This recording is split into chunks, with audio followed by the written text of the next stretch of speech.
曹彦斌，我看你是个人才，入伙吧，加入我的群英殿。我身为那的老大，拥有拉你入伙的特权。你之前犯下的种种罪行，都可以一笔勾销。啊！什么？只要你甘心听候我的差遣，否则死了多可惜。真相的，看来你比我更蠢。既然你明白我是谁的子孙，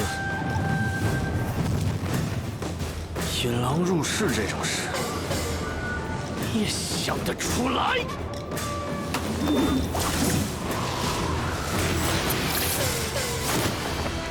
我欣赏你，是因为你有称王的潜质。只是这天下容不下两个王。不错。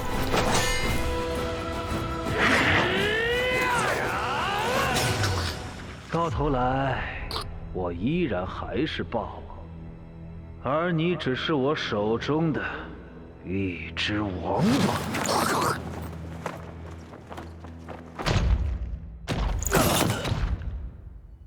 曹元兵，曹元兵，大王当心！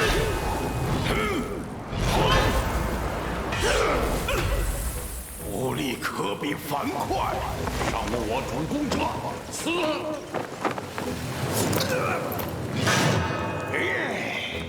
震得我手麻，痛快！尝尝我的！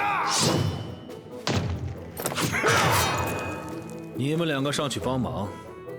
倘若大意，死的将是你们。南狱夫的死，我会给上头一个交代。剩下的琐事，你们可以处理掉吗？交给我吧。典韦，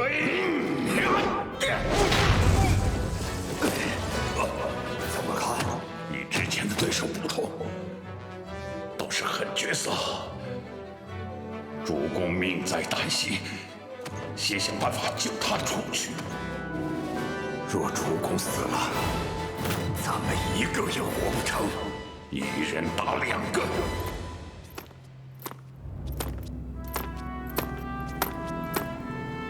刘雨辰，你所关注的曹彦兵，实力也不过如此。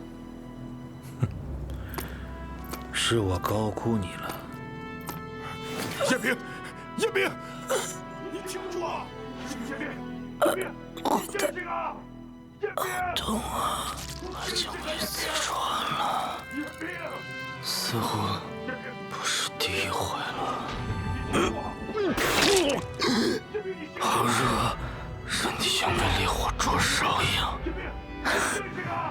似乎有时坐不住了。想混乱，无论有意无意，犯下了个错误。